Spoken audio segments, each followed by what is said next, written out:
The dust of the Mojave settled on everything, a fine tan powder that coated the tongue and grated behind the eyes.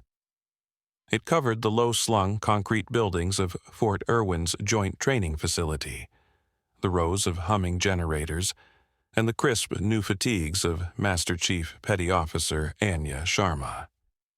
She stood with her duffel at her feet, a solitary figure against the vast, indifferent expanse of rock and scrub. Her posture was still, an economy of motion that the soldiers milling around the transport hub mistook for uncertainty. They saw a woman of medium height, with lean, corded muscle that wasn't immediately obvious under her uniform. They saw dark hair pulled back in a severe regulation bun, and eyes the color of storm-tossed sea that missed nothing but revealed less. They did not see the ghost of a scar that traced the line of her jaw, mostly hidden by the collar of her shirt. They saw a sailor, a chief far from the ocean, and, in their estimation, far from her element. The mess hall that evening was a cacophony of clattering trays and loud boasts. It was the sound of young men, hardened by training but not yet by war, convinced of their own burgeoning immortality. Sharma took her tray of bland, functional food and found an empty table in a corner, positioning herself with her back to the wall. It was an old habit, one she didn't even think about anymore. She ate slowly, methodically, observing the room's dynamics. The cliques were obvious, the armor guys, the infantry grunts, and a table of 4 Army Rangers, their sand-colored berets and cocksure grins setting them apart. They were the elite, or soon to be, and they knew it. Their leader, a sergeant with the name Rourke, stitched over his pocket, had a bulldog's jaw and eyes that were constantly seeking a challenge. He and his crew, a wiry, fast-talking corporal named Diaz, a quiet, powerfully built specialist named Chen, and a fresh-faced private O'Malley, who seemed to exist in a state of perpetual awe of the other 3, had noticed her. They'd been murmuring about her since her arrival, the whispers following her like a trail of dust. Navy, Diaz had sneered earlier. What's a boat rocker doing in the desert? Probably a glorified pencil pusher sent here to tick a box. Sharma finished her meal, stacking her utensils neatly on the empty tray. As she stood to leave, she found her path blocked. Rourke, Diaz, Chen, and O'Malley had risen from their table and formed a loose, intimidating semicircle around hers. It was a classic piece of primate dominance theater, designed to isolate and intimidate. The noise in the mess hall seemed to dim slightly as a few nearby soldiers paused to watch. "Master Chief," Rourke said, the title dripping with false deference. He was taller than her by a head and broader by half. "Lost your way? The ocean's that way." He jerked a thumb vaguely west. Diaz chuckled, a dry, rasping sound. "Yeah, Chief. We run on dirt here. Your flippers are going to get scuffed." Sharma's eyes didn't flicker. She met Rourke's gaze directly, her expression unchanged. It was a flat, neutral mask that gave them nothing to work with. "Excuse me, Sergeant," she said, her voice quiet but clear, cutting through their low laughter. Rourke leaned in closer, invading her personal space. The smell of stale coffee and arrogance rolled off him. "See, we're a little particular about who shares our sandbox, Chief. This is Ranger country. We're not sure you have the qualifications." He let the word hang in the air. This was the moment. The test. It wasn't official, but it was more important than any written exam. It was the primal language of the profession. She could report them. She could argue. She could shrink away. She did none of those things. She simply shifted her weight, a minute adjustment, from the balls of her feet to her heels and back. Her gaze dropped from Rourke's eyes to the point of his chin, then to his lead foot, then to Diaz's posture on her left. She registered Chen's position on her right, his hands hanging loose, and O'Malley hovering nervously behind Rourke. It took less than a second. "I need to return my tray," she stated, her tone unchanging. Rourke smirked. "You're not going anywhere until—" He never finished the sentence. Sharma moved. It wasn't a flurry of motion. It was a single, fluid, violent equation. She stepped forward and to the left, not away from the threat but into it, closing the distance with Diaz.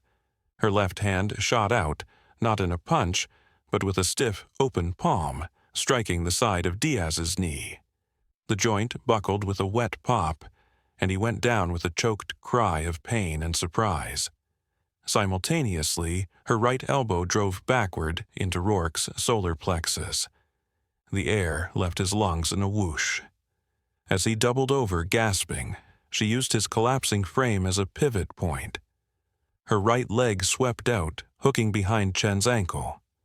With his attention fixed on his two falling comrades, he was unprepared. He stumbled backward, his arms flailing, and crashed hard onto the concrete floor.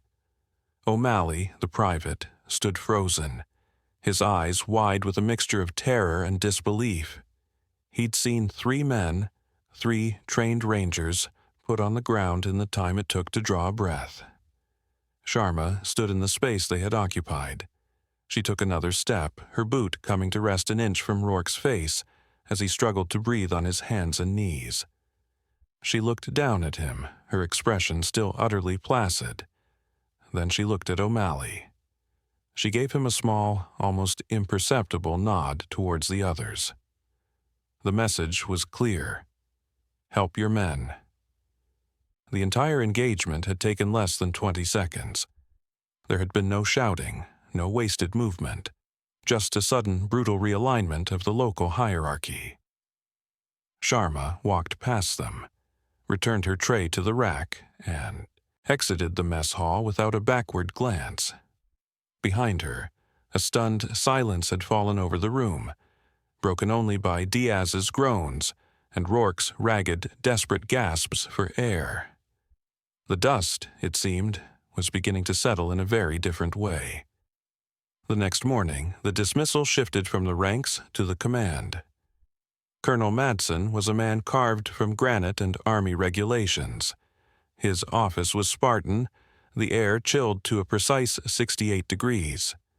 He sat behind a large oak desk, his posture ramrod straight, a constellation of commendations arranged in perfect geometric symmetry on his chest.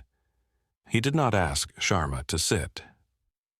"Master Chief," he began, his voice a low, gravelly rumble that suggested it hadn't been used for pleasantries in decades. He held up a thin folder. "Your file, it's sparse, very sparse. Plenty of commendations, but the operational history is almost entirely redacted. It says here you're assigned to my command as a senior training advisor for Operation Serpent's Tooth." He tossed the file onto his desk. The sound was a sharp, dismissive slap in the quiet room. "Let me be clear, Sharma. I run a Ranger training battalion. We forge the tip of the spear. We do it with Army doctrine, Army discipline, and Army instructors. I have no need for an advisor from another branch, particularly one who, according to the scuttlebutt from the mess last night, can't seem to avoid friction." Sharma's gaze remained steady. "The situation was handled, Colonel." "Was it?" Madson leaned forward, his eyes narrowing. 4 of my best candidates were embarrassed. 1 is on light duty with a sprained patellar ligament. That's not handled. That's a disruption. Whatever games you played in the Navy, you will not play them here. Your role in this exercise is simple. You will observe. You will carry a radio and a rifle, but you will not engage. You will not instruct. You will not interfere with Sergeant Rourke's command of his squad. Your job is to watch and learn how real soldiers operate in this environment. Am I understood?" The condescension was a physical force in the room. He saw her as a problem, a piece of administrative baggage foisted upon him by some inter-service political maneuvering. He didn't see a warrior, he saw a liability. "Perfectly, Colonel," she replied. Her voice was level, betraying no hint of anger or resentment. It was the calm of a deep ocean, unbothered by the storms on the surface. That placid response seemed to irritate Madson more than any argument would have. He grunted, a sound of profound dissatisfaction. "Rourke's team is prepping their gear at the motor pool. Report to them. Don't be a burden." He waved a hand, a clear dismissal. She rendered a crisp salute, turned on her heel and walked out. The desert sun hit her like a physical blow. She found the ranger squad by a dusty Humvee, checking their weapons and packing. Their rucks. The atmosphere was thick with a sullen, hostile silence. Diaz glared at her, pointedly stretching his bandaged knee. Chen wouldn't meet her eye, his face a mask of shame. O'Malley looked terrified, as if her very presence might cause him to spontaneously combust. Rourke was the only one who spoke. He finished tightening a strap on his pack and strode over to her, stopping just outside of striking distance. His face was a thundercloud of bruised pride. "The Colonel gave us our orders, Chief," he said, weaponizing the title. "You stick to the back. You stay out of the comms loop unless I tell you otherwise. You do exactly what I say when I say it. You're a ghost. Got it?" Sharma simply nodded once. She unslung her own ruck, a well-worn pack that had seen more miles than all of theirs combined, and began her own gear check. Her movements were efficient, practiced. She checked the seals on her canteens, inspected the action on her M4 rifle, and methodically laid out her medical supplies. The Rangers watched her, their expressions a mixture of contempt and a new, grudging curiosity. They saw the way she taped down the loose straps on her gear so they wouldn't snag, the way she arranged her magazines for a smooth, ambidextrous draw. They were small things, but they were the things of a professional. Still, the narrative was set. She was the outsider, the problem, the dead weight they were being forced to carry into the unforgiving heart of the desert. As they loaded into the Humvee, Rourke made a final, petty gesture. He pointed to the single new rear-facing seat in the cargo area, the one usually reserved for prisoners or extra gear. "Your seat," he grunted. Sharma climbed in without a word, settling into the uncomfortable spot. The engine roared to life, and the vehicle lurched forward, leaving the relative civilization of the base behind. They were headed for the exercise zone, a vast, trackless wilderness known only as the Cauldron.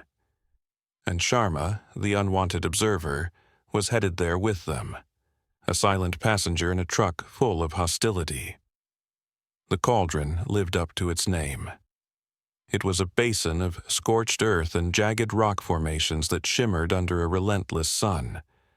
The objective of Operation Serpent's Tooth was a simulated enemy radar installation hidden deep within the terrain, a 72-hour infiltration and reconnaissance mission.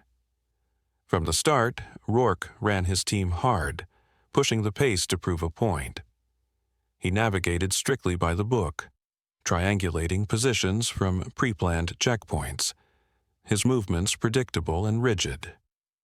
Sharma trailed behind, maintaining a 30-meter interval, a silent shadow the squad did its best to ignore.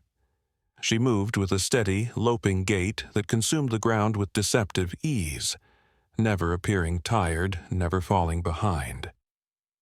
For the first 24 hours, the mission was an exercise in brutal monotony. The heat was a physical presence, leaching moisture from their bodies and baking the strength from their legs. They moved, they observed, they drank sparingly from their canteens. Rourke's leadership was competent but unimaginative. He followed the mission plan to the letter, his confidence growing with every checkpoint they successfully reached. The team's hostility toward Sharma began to soften into a kind of dismissive indifference. She was just there, a piece of furniture they had to lug around. The crisis arrived on the second day, not with the crack of a rifle, but with the whisper of the wind. Sharma felt it first. A subtle change in air pressure, a strange metallic taste on her tongue. The sky to the west, which had been a brilliant, cloudless blue, was darkening to a bruised purple-brown at the horizon. "Sergeant," she said, her voice carrying easily in the still air. It was the first time she had spoken unprompted since the mission began. Rourke stopped, turning with an annoyed expression.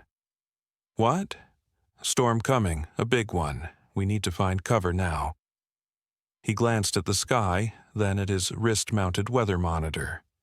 "Forecasters said clear skies for the next 48. It's nothing. We push on to checkpoint Delta."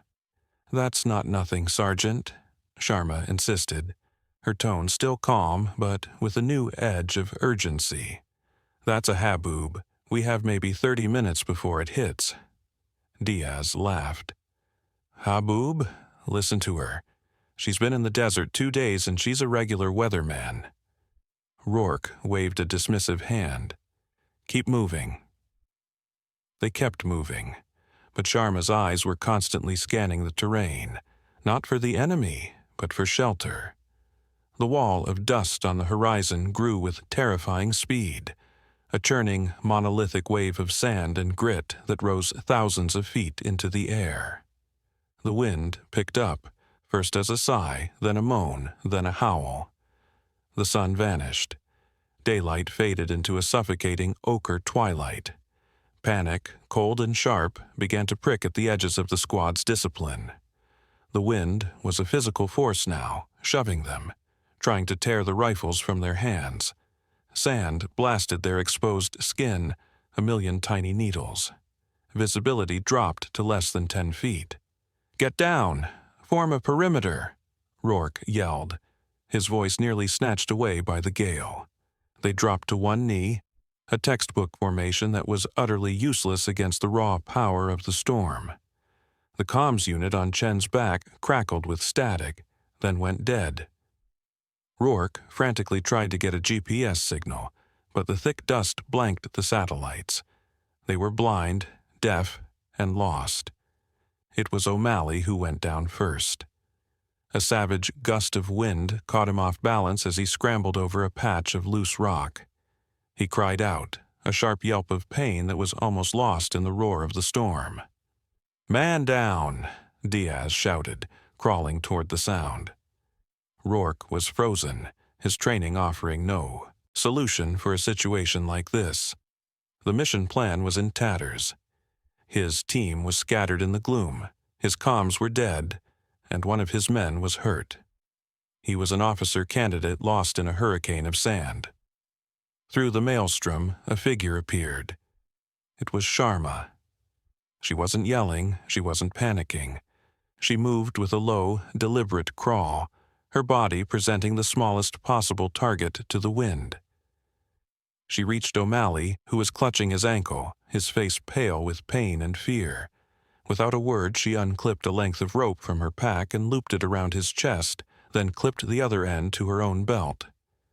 She crawled over to Diaz, did the same, then to Chen, and finally to Rourke. She had physically linked them together, a human chain against the chaos. She put her mouth close to Rourke's ear, her voice cutting through the wind's shriek.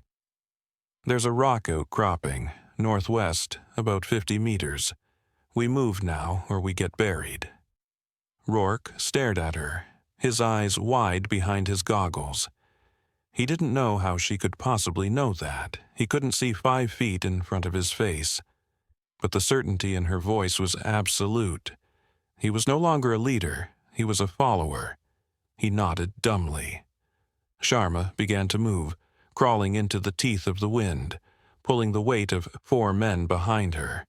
She didn't navigate by sight but by some other deeper sense. The feel of the ground's slope, the direction of the wind on her cheek. an instinct honed in 100 other hellholes just like this one. For what felt like an eternity, they crawled through the blinding, roaring darkness. Then, abruptly, the wind lessened. They had arrived in the lee of a shallow overhang of rock, a small pocket of relative calm in the heart of the tempest. They collapsed, gasping, their lungs full of grit. The storm raged around their small sanctuary, but the rock held. They were alive. And for the first time, the 4 rangers looked at the quiet woman who had saved them and saw not a liability but a lifeline. The storm was a prison. For hours, the world outside their shallow cave was an inferno of wind and sand. The temperature plummeted as the sun was completely obscured. Inside their shelter, Sharma worked with a chillingly calm efficiency that bordered on inhuman. The first priority was O'Malley. While Rourke and the others were still catching their breath and clearing sand from their eyes, she was already at the private's side. Her hands moved with the practiced surety of a surgeon. She cut away his boot fabric with a small, sharp blade from her multi-tool, her movements precise to the millimeter, wasting nothing. The ankle was already swelling, turning a mottled purple. Fractured fibula, most likely, she stated, not asking for an opinion. It was a diagnosis. She pulled a SAM splint from her medical kit and, with Chen's help, expertly immobilized the leg from ankle to knee, her wrapping technique tight and perfect. She administered 2 painkillers and made O'Malley drink from her own canteen. Next was water. During their crawl, Diaz's pack had taken a hard knock, and the primary bladder had ruptured, soaking his gear and wasting nearly 3 liters of precious water. Rourke cursed, a fresh wave of despair washing over him. Their mission timeline was shot, they were off course, and now their most critical resource was compromised. Sharma said nothing. She simply took out her poncho and laid it across a depression in the rock face, anchoring the corners with stones. Then, from a small pouch on her belt, she produced a length of thin plastic tubing and a small sealed bag of what looked like chemical heating pads. She activated one of the pads, which began to generate significant heat, and placed it under one end of the poncho. "The temperature drop outside is extreme," she explained, her voice low and even. "The rock here is still holding residual heat from the day. We can create a temperature differential. Condensation will form on the underside of the poncho and drip down. It won't be much, but it will be something." The Rangers watched, stunned. It was a piece of survival craft so advanced, so perfectly suited to their specific, bizarre circumstances that it felt like magic. They had been trained to dig for water, to find known sources. She was literally making it out of thin air and rock. As night fell, the storm began to lose its fury, the wind's roar diminishing to a steady, mournful howl. The dust remained thick, a choking fog. They huddled together for warmth, the bravado of the past 2 days stripped away, leaving only the raw vulnerability of men pushed past their limits. Rourke sat staring into the gloom, the weight of his failure a physical burden. His by-the-book training had collapsed at the first contact with true chaos. "How did you know about the rock?" he finally asked, his voice hoarse. Sharma was cleaning the action of her rifle, wiping away the invasive grit with a small oilcloth. She didn't look up. "On the approach, I saw a line of creosote bushes with deeper roots. It suggested a subsurface rock shelf that would collect more moisture. Shelves like that often have overhangs on the leeward side. The wind was coming from the southwest, so the shelter had to be northwest." The simplicity and brilliance of the deduction left him speechless. She wasn't just moving through the terrain, she was reading it, comprehending its secret language. "You need to sleep, Sergeant," she said, her work on the rifle finished. "You and Diaz, Chen and I will take the first watch." It wasn't a suggestion. Rourke wanted to argue, to reassert his authority, but he had none left. He was exhausted, mentally and physically. He simply nodded and slumped against his pack. Sharma and Chen sat in silence near the mouth of the small cave, listening to the dying storm. Chen, who had been the quietest of the group, finally spoke. "My father was a Marine. He used to say you can always tell the true veterans. They're the quiet ones. They don't have to talk about it." He glanced at Sharma, his face barely visible in the dark. "I'm sorry for how we acted, Master Chief." Sharma looked out into the swirling dust. "Don't be sorry, be better." The hours passed. The wind finally died, leaving behind an eerie, profound silence. The dust began to settle. A few stars pricked the darkness above. Sharma woke Rourke and Diaz for the second watch, then settled into a state that wasn't quite sleep, but a low-power, hyper-aware standby. She was awake before dawn, her internal clock as reliable as any watch. The air was cold and clear, the landscape transformed. The storm had scoured the desert, creating new dunes and erasing old tracks. It was a fresh, unmarked world. Their position was precarious. They were deep in the exercise zone, with one injured man, low on water, and no communications. Their objective, the radar dish, was now a secondary concern. The new mission was survival. "Okay," Rourke said, his voice strained but determined as the others woke. "We need to find high ground.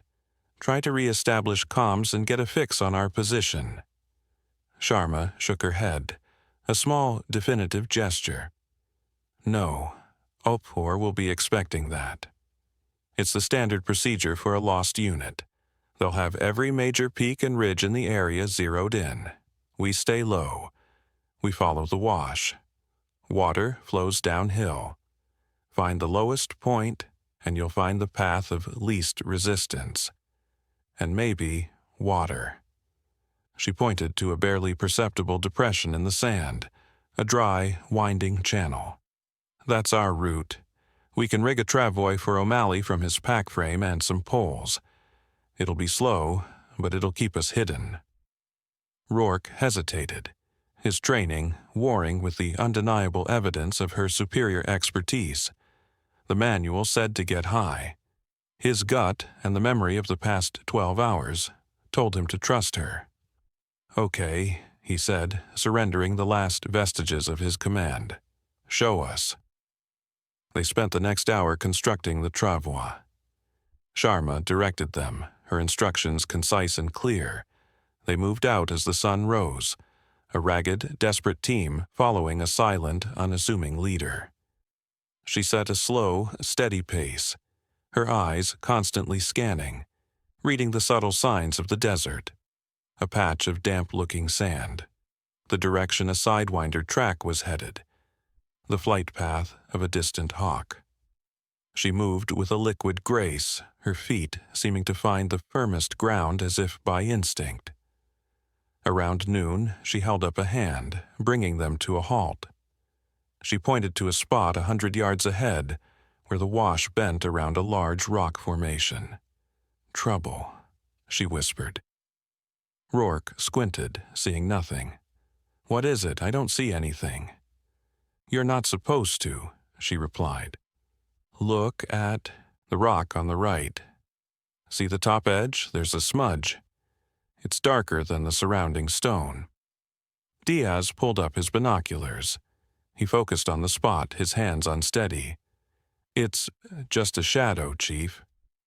"Shadows move with the sun," Sharma said. "That one hasn't moved in 5 minutes. It's canvas or nylon, part of a pack or a shelter half." And look down. To the left of the main boulder, a single misplaced rock. It's a different color from the ones around it. It was kicked loose by a boot. There are 2 of them, an observation post. The rangers stared, a cold dread seeping into them. They would have walked right into it, exhausted and careless. They were lambs, and she was a wolf. "What's the plan?" Rourke asked, his voice a hushed whisper. All pretense was gone. He was asking for orders. Sharma's eyes narrowed, her focus absolute. She was no longer an advisor, she was an operator. O'Malley is a liability. We can't move him fast, and we can't leave him. Diaz, you stay with him. Keep him quiet and hidden in that thicket behind us. Chen, you have the best arm. You're going to create a diversion. On my signal, you throw a rock as far as you can down the wash, past their position.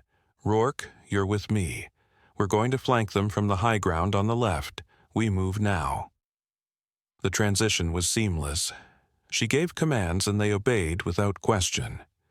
Diaz helped O'Malley into cover, his face grim with determination. Chen found a fist-sized rock, weighing it in his hand. Sharma and Rourke began a low, painstaking crawl up the loose scree of the ridge to their left, moving with agonizing slowness to avoid dislodging any stones. The sun beat down on them. Sweat stung Rourke's eyes. He could hear his own heart pounding in his ears. Beside him, Sharma was a study in absolute composure. Her breathing was even and slow. Her movements were deliberate, each hand and foot placed with surgical precision. She was completely in her element. This was her church. They reached the crest of the ridge. Peering through a small notch in the rock, they could see the Opor position below. Two men, clad in aggressor camouflage, were lounging in the shade of the rock, their rifles leaning carelessly nearby. They looked bored. Sharma held up 3 fingers, then 2, then 1. Far below, a rock clattered loudly in the wash. The 2 Opor soldiers jumped, startled. They grabbed their rifles and peered down the canyon in the direction of the noise, their backs now completely exposed to Sharma and Rourke on the ridge above. It was a rookie mistake. "Go," Sharma whispered. Rourke didn't hesitate. He slid over the ridge, his rifle up, moving much faster than he thought possible. But Sharma was faster. She moved like a phantom, a blur of motion down the steep incline. She didn't run, she flowed, using a controlled slide that ate up the distance in seconds. She hit the wash, floor, and was on the 2 men before they could even turn around. Rourke expected a firefight. He expected shouting, the crack of blank adapters, the controlled chaos of a training engagement. What he saw was something else entirely. It was silent, swift, and terrifyingly final. Sharma's rifle was slung on her back. She engaged them empty-handed. She took the first man from behind, one hand clamping over his mouth, the other driving the hard edge of her palm into the side of his neck. His eyes rolled back, and he went limp, unconscious before he hit the ground. The second man started to turn, his eyes widening in shock. Sharma was already moving, her body coiled like a spring. She drove her knee into his thigh, striking a pressure point that made his leg collapse. As he fell, she spun, and the butt of her holstered sidearm came down in a short, brutal arc on the junction of his neck and shoulder. He dropped like a stone. The entire takedown took less than 5 seconds. It was a symphony of violence, executed with the passionless precision of a machine. Rourke stood over the 2 unconscious men, his rifle still at the ready, his mind struggling to process what he had just witnessed. This wasn't training. This was tradecraft. This was a level of lethal artistry he had only ever read about in classified after-action reports. Sharma was already checking the men, disarming them, and pulling zip ties from her pack to secure their hands. She looked up at Rourke, her breathing only slightly elevated.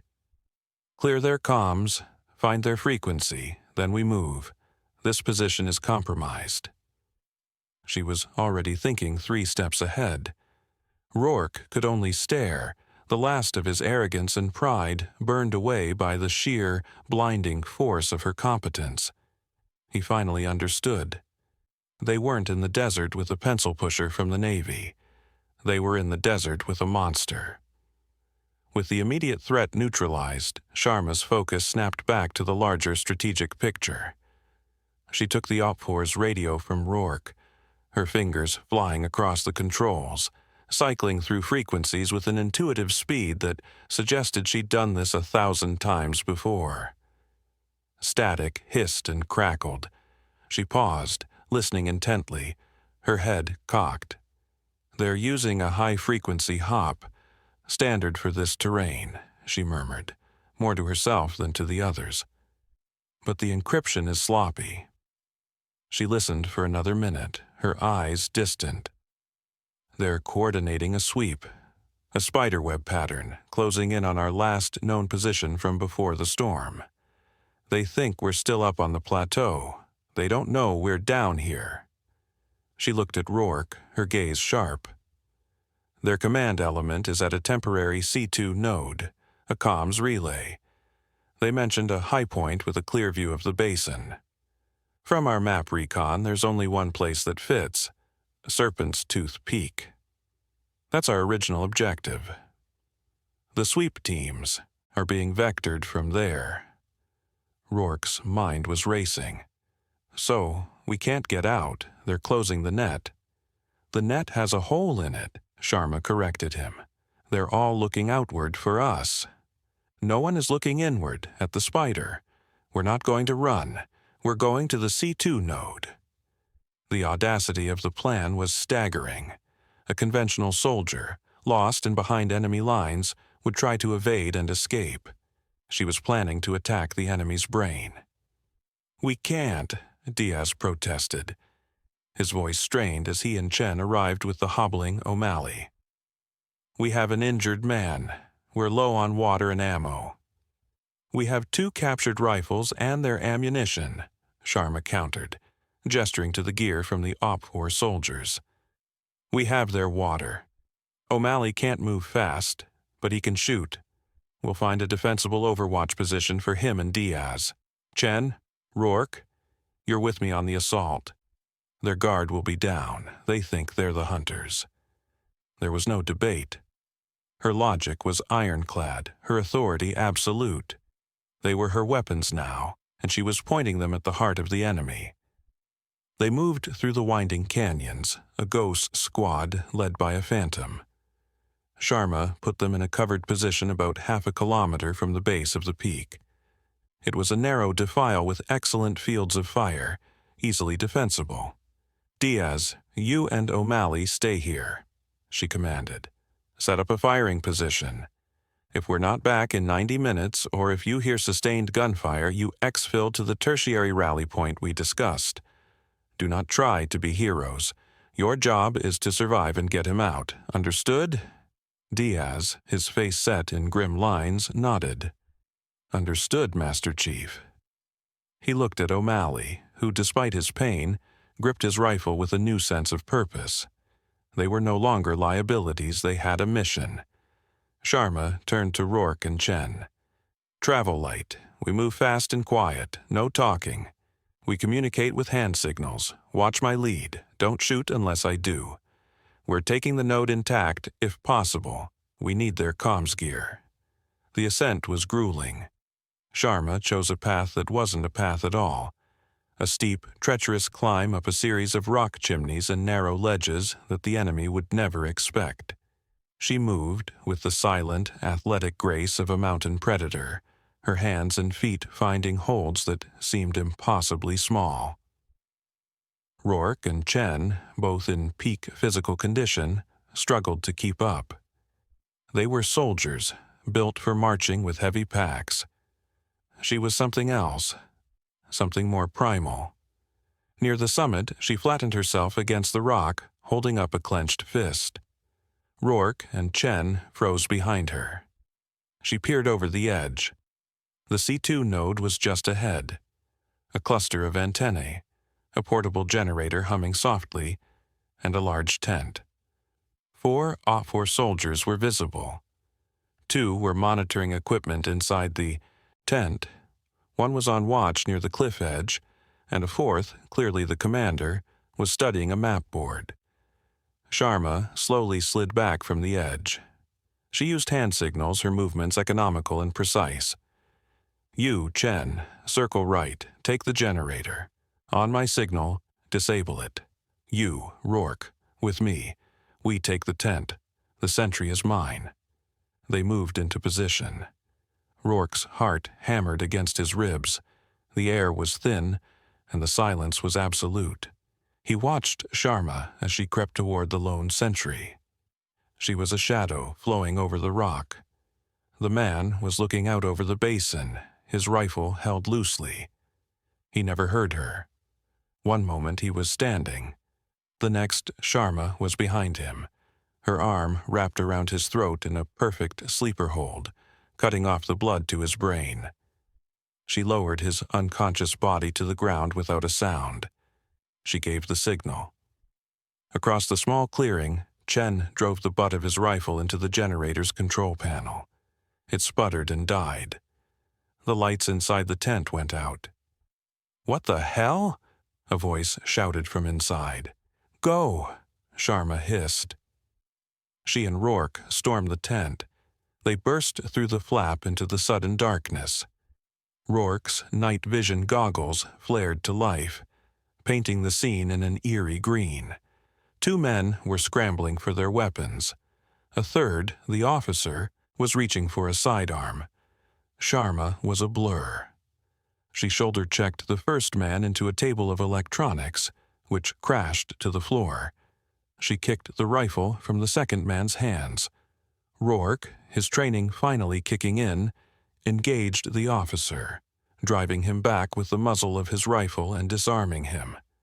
Within seconds, it was over.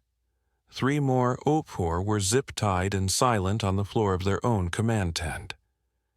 Sharma stood in the center of the chaos, her chest rising and falling in a steady rhythm. She was untouched. She walked over to the main communications console, which was now running on battery backup. She put on a headset, her fingers dancing over the controls. She listened for a moment, then began to speak. Her voice was calm, clear, and utterly devoid of emotion. "Vanguard Actual. Vanguard Actual. This is Trident. I say again, this is call, sign Trident. Break. Operation Serpent's Tooth is compromised. I have secured the opposition C2 node at grid coordinate 47931/5. All OPFOR leadership is in custody. I have one friendly WIA stable, requesting immediate medical evac and extraction for my team. How copy, over?" A stunned silence filled the tent. Rourke and Chen stared at her, then at each other. Trident. The word echoed in the small space. It wasn't just a random call sign, it was the call sign, a designation whispered in hushed, reverent tones in intelligence briefings and special warfare circles. It wasn't assigned to a person, but to a specific, legendary operational role within the Naval Special Warfare Development Group. DevGru. SEAL Team 6. The radio crackled back to life. The voice on the other end was tinny, laced with static and disbelief. It was Colonel Madson. "Repeat your call sign, unknown station." Sharma's voice was like ice. "Vanguard Actual. I am Master Chief Petty Officer Anya Sharma, operating under provisional call sign Trident.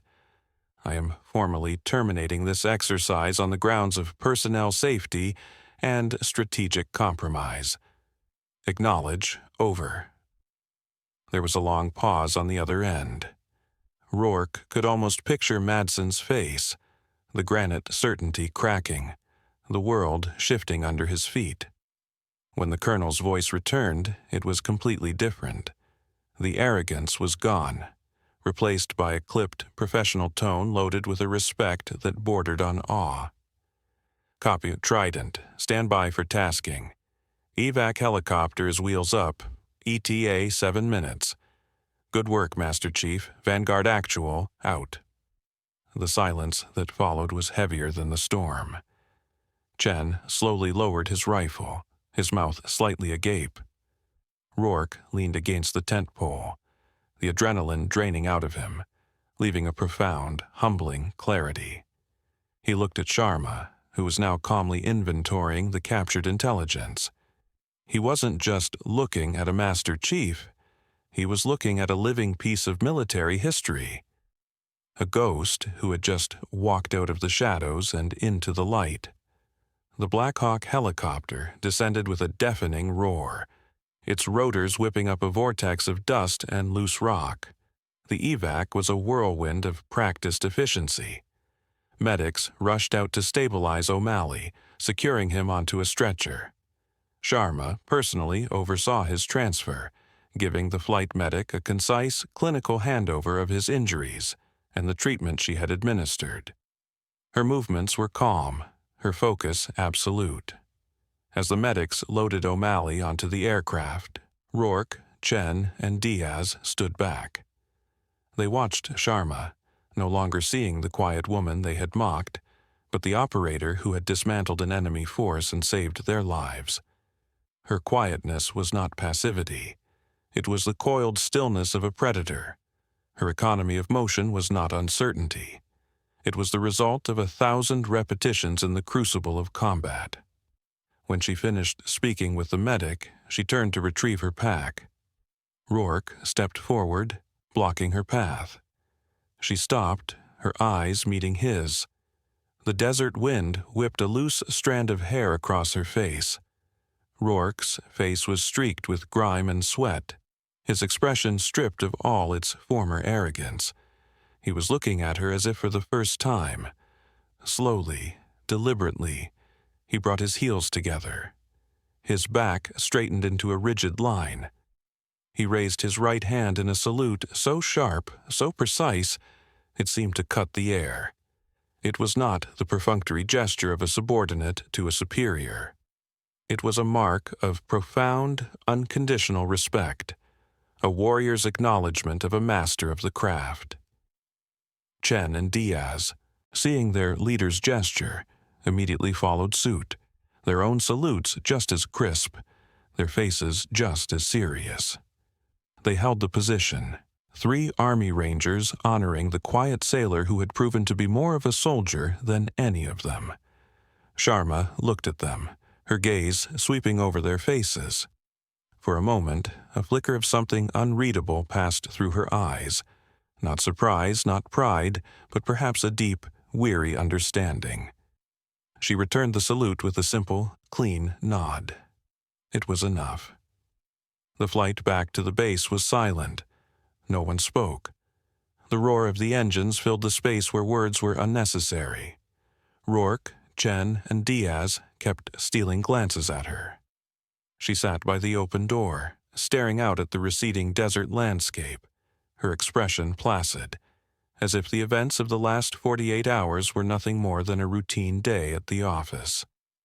The Black Hawk touched down on the tarmac with a gentle bump. The moment the ramp lowered, Colonel Madson was there. He wasn't flanked by aides or officers. He stood alone, his hands clasped behind his back, his granite face unreadable. As Sharma stepped off the helicopter, he walked forward to meet her. He stopped a few feet away, his eyes locking with hers. The entire flight line seemed to hold its breath.